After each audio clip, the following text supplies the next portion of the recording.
Okay, even just me putting the word mathematics in the title of this video is going to turn a lot of people off before they even click it. And that's kind of my whole point. Just my use of that word is kind of associated with the academic circles, the grey, leathery old men that you kind of imagine when I say the word mathematics, that are in front of a blackboard writing random symbols that nobody will ever read and nobody really understands what they mean. Look, here's the thing. Every so often, there will be someone that blows up, someone that gets super rich or super famous or changes our understanding of the world forever. And from the position of the general population, this looks like a random event. This looks like, oh wow, look at the finance industry. All of a sudden, there's just a bunch of these guys called quants who are essentially analyzing the markets and making banks billions. It looks like, oh, look at this Chinese guy on my YouTube page. He used game theory to predict the outcomes of the Iran war. And the thing that people don't understand is that this isn't random at all. What you see here are just a few examples of the times that mathematics leaves academia and it goes right in front of the general population and it slaps the general population in the face and it says, wake up, look at me. You've clicked on this video and even you, perhaps right now, may be zoning out because perhaps you think it's quite vague or general or abstract. So let me explain right now very clearly what the actual job at a meta level of a mathematician truly is. Forget if you hated algebra at school or something like that. This is what the mathematician actually does. They look around at real systems that exist within the real world, physical or non-physical, it doesn't have to be physical. And what they do is that they use their skills in abstraction and modeling to create a simplified version, a simplified framework of that system that they can interact with and manipulate. That is it. At its core, it's not abstract at all. It's completely rooted in reality. Right? So every time you used a recipe or had a debate with someone or decided on a workout split, that is you essentially doing the same thing that the mathematician is doing. And with that concept explained, and if you understand that now, we can go back to the original premise of the video and we can actually do properly the analysis of how mathematics is wasted in academia. Because I just want to make this claim here, right? Mathematics is the most widely relevant and powerful tool that humans have ever developed as a species. Okay, first we need to establish that there are two groups of people. We kind of already know this. There's literal mathematicians, the people you actually think of, the people in universities and stuff, the old men, they do their things on the blackboard, they write research papers that no one ever reads. And then there's the general population, the people that when you speak about mathematics to them, what comes into their mind is, oh, I hated that in school, or I failed this exam, or something like that. It's always related to school. They don't actually understand what mathematics is at a core fundamental level. The first group of people are extremely well trained in the thing we were talking about earlier. So they're very good at looking at systems and describing those systems abstractly and modeling them and manipulating them and coming to some output from that. But the issue comes not because of the things they are able to do, the skills they have. It comes from the things they are looking at, right? So even if you have this skill, if you have this very well-developed skill of abstraction and modeling, which is what mathematicians have, they are still limited by the fact that they are looking at very niche things within the world, the kind of bubble of academic mathematics. So they will be looking at research and proofs and logic statements and these kinds of things. The things that you and I know that we've established already are kind of super niche, no one cares about, they're never going to be useful. Okay, fine, you can talk about, oh yeah, but number theory was used in cryptography like 20 years later. Fine, these are fringe niche things. The reality is, in your day-to-day life, none of these things will ever be in any way relevant to you. That's what they're focusing on.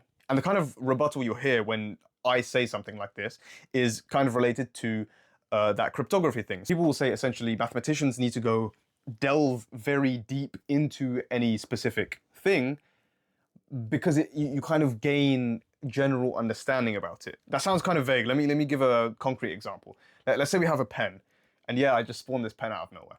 Okay, we have a pen, and what the mathematician's doing is essentially they're looking at this pen specifically.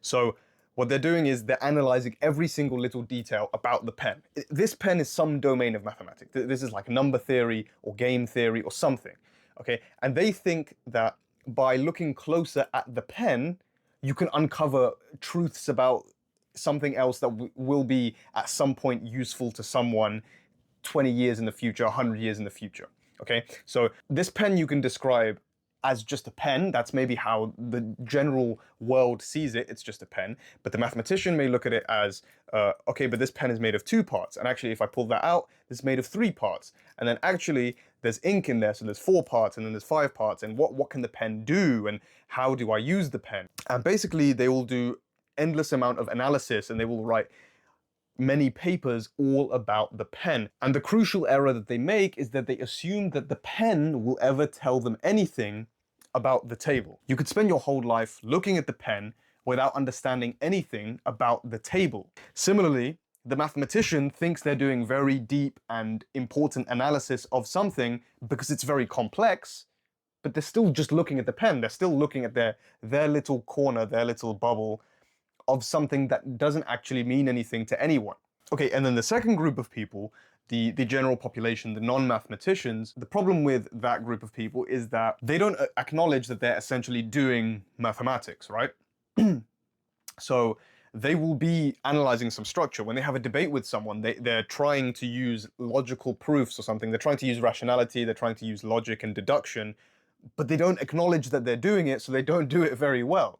Right? When they write an email, perhaps they use a structure like a PEEL, something like that, something your English teacher would have taught you. But because they don't acknowledge like the meta reasoning of what this is, oh, this is a model, what am I actually trying to convey? They don't do it very well. And what ends up happening is they get a surface level understanding of very many things. So in the pen analogy, this would be equivalent to me looking at everything in the room. So there's the table, there's the pen, there's the computer, there's everything, but I don't actually understand any one of those things in particularly great detail, which isn't necessarily an issue. However, the one benefit of looking at one thing in particular in more detail is that you, again, develop those skills that the mathematician has of abstraction and modeling. When they create a study plan, for example, well, that looks to me very much like an optimization problem.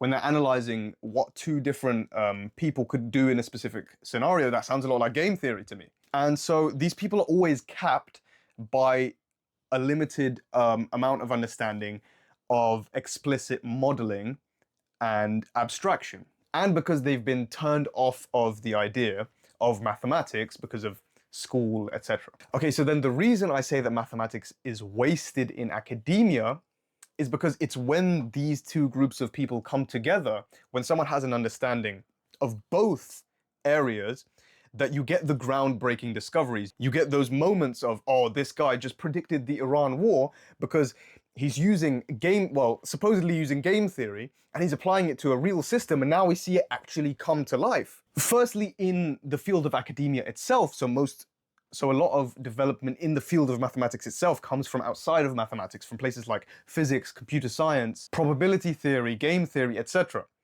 But then also to you in your day-to-day life as well. Because there is no limit to where you can start or stop applying this kind of thinking to anything that you do. Everything that you do can be analyzed and improved and optimized in the same way that a mathematician would do for something in mathematics. You are literally only limited by your imagination. So this is essentially the realization that I came to.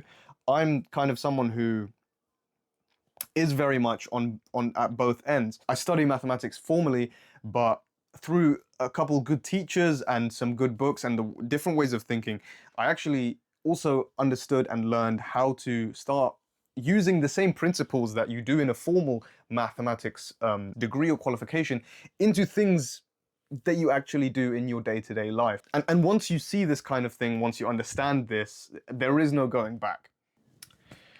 So yeah, comment what you think down below. If you like the video, then subscribe to keep seeing more like this, and interact by liking or leaving a comment so that more people can see it. That's all I have to say for now. Thank you for watching and have a nice day.